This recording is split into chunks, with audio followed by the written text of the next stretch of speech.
அப்போஸ்தலர் 27ஆம் அதிகாரத்தை திருப்புங்கள். Now the praising is going to be concluded. Let us turn to the Acts of the Apostle chapter 27. 44ஆம் வசனத்திலே In the 44th verse, சிலர் பலகைகள் மேலும் and some on boards, சிலர் கப்பல் துண்டுகள் மேலும் போய் கரையேற கட்டளையிட்டான். and some on a broken piece of the ship, they ordered to escape. இவ்விதமாய் எல்லாரும் தப்பி கரை சேர்ந்தார்கள். And so it came to pass that they escaped all safe to land. மற்றவர்களில் சிலர் பலகைகள் மேலும் சிலர் கப்பல்கள் துண்டுகள் மேலும் போய் கரையேறவும் கட்டளையிட்டான். இவ்விதமாய் எல்லாரும் தப்பி கரை சேர்ந்தார்கள். பாருங்க, என்னை ரொம்ப ஆழ்ந்து சிந்திக்க வைத்த வசனம் இது. This is the word of God which made me to think very deeply. சிலர் பலகைகள் மேலும் சிலர் கப்பல் துண்டுகள் மேலும் ஏறி கரை சேர்ந்தார். எல்லாரும் தப்பி கரை சேர்ந்தார்கள். Some on boards, some on broken pieces of their ship, all able to escape and reach the land. என்ன கொஞ்சம் கவனிங்க. You just hearken clearly. பேதுரு அமிழ்ந்து போகும்போது, even Peter, while he was about to be inundated, go sinking down, ஆண்டவரே அமிழ்ந்து போகிறேன் என்று சொன்னானே, அப்பொழுது ஆண்டவர் தாமே தம் கரம் நீட்டி அவனை பாதுகாத்தார். and while he was sinking down, while he was asking the Lord to save him, just stretched forth his hand and lifted him up. ஆனால் பவுலப்போஸ்தலனுடைய அந்த கப்பர் சேதத்திலே ஆண்டவருடைய கை காணப்படவில்லை. இங்கே வாசிக்கிறோம், சிலர் பலகை துண்டுகளை பிடித்துக்கொண்டு கப்பல் துண்டுகளை பிடித்துக்கொண்டு, ஏதோ எங்கேயோ இந்த கப்பல் துண்டு உடைஞ்ச துண்டுகள் இருக்கே பலகைகள், அதுதான் இவங்களுக்கு கிடைத்தது. அதிலே பிடித்து கரை சேர்ந்தார்கள். But in the Apostle Paul, in the shipwreck age, no hand of the Lord is seen, but they were able to escape to the land by just holding the boards and the pieces of that found in the ship. அருமையான தேவனுடைய பிள்ளையே, ஆண்டவருடைய கரம் எனக்கு காணப்படவில்லையே என்று நீ நினைக்காதே. Oh dear child of God, don't think the hand of the Lord is not seen to you. ஆண்டவர் நேரடியாக வந்து எனக்கு உதவி செய்யவில்லையே என்று நீ நினைக்காதே. Don't think the Lord God has not come directly to help you. அல்லது யாரும் எனக்கு உதவி செய்ய தேவன் அனுப்பவில்லையே என்று நீ நினைக்காதே. Don't think God has not sent anybody to help you. நீ தப்பித்துக் கொள்ளும்படியாக சில வேளைகளிலே சில பலகை துண்டுகள் அப்படியே மிதக்கும். நீ கண் திறந்து பார், இப்படியே எட்டி பார், ஒரு பலகை துண்டு மிதந்து கொண்டிருக்கும். அதை பிடித்துக் கொண்டு கரை சேர்ந்து விடு. But when you just open your eyes, you will see some floating pieces of which was broken ship will be there, and you can catch hold it and you can reach the land. ஆனால் நிச்சயமாக சொல்லுகிறேன், அனைவரும் தப்பி கரை சேர்ந்தார்கள். ஒரு ஆள் கூட அமிழ்ந்து போகவில்லை. But one thing I want to tell, that nobody was inundated, all ran to the land to the safety. கர்த்தருடைய கரமே சில வேளைகளிலே உன்னை ரட்சிக்கும்படி வரும். சில வேளையிலே கர்த்தருடைய கரம் காணப்படாது. ஒரு சிறிய பலகை துண்டு அப்படியே தண்ணீரிலே மிதந்து மிதந்து வரும். அந்த பலகை துண்டை நீ பிடித்து கரையேற வேண்டும்.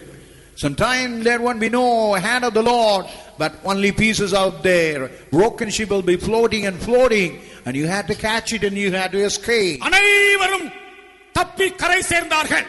But here he say, they escaped all safe to land. எப்படியாகிலும் ஒரு பலகை துண்டையாகிலும் அனுப்பி என்னை ஆண்டவர் ரட்சிக்க வல்லவர் என்று விசுவாசிக்கிறவர்கள் கரங்களை உயர்த்தி ஸ்தோத்திரம் பண்ணுங்கள். Whoever believe God would save me by sending the boards and the pieces of the sheep.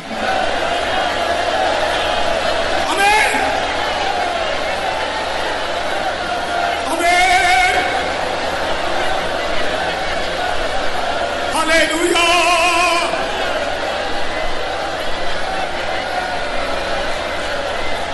Hallelujah.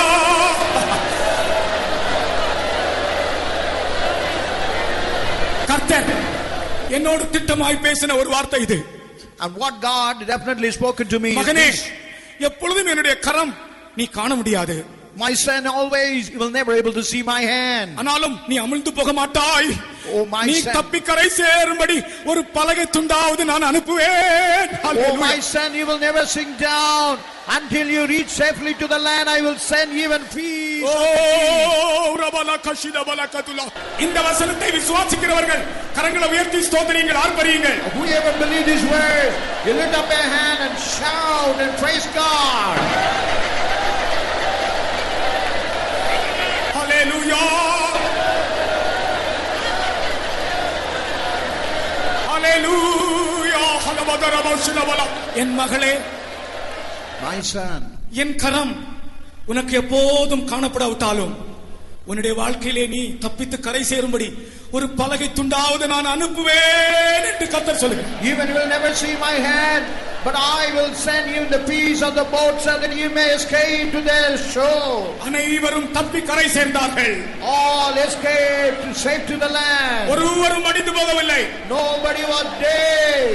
நான் உன்னை கைவிட மாட்டேன். I will never forsake you. கர்த்தரை துதிப்போமாக. Let us praise God. Hallelujah, hallelujah, hallelujah. Hallelujah, hallelujah, hallelujah. Amen. நீ செய்கிற ஊழியத்தின் பாதையிலே உனக்கு சில போராட்டங்கள் வந்தபோது ஆண்டவருடைய கரம் உனக்கு மறைக்கப்பட்டதாக இருந்தது. Even in our ministry, when you are working for the Lord, in the hand of the Lord seems to be hidden for you. ஆனாலும் இன்றைக்கு கர்த்தர் உன்னோடு பேசுகிறார். ஒரு பலகை துண்டாவது கர்த்தர் உனக்கு அனுப்புவார். அந்த ஊழியத்தை நீ வெற்றிகரமாக செய்வாய். Even God said that He would send a piece of the bowl so that you may be able to do that to ministry successfully. சுவாசிக்கிறவர்கள் ஸ்தோத்திரிப்போம். Whoever believe, you praise God.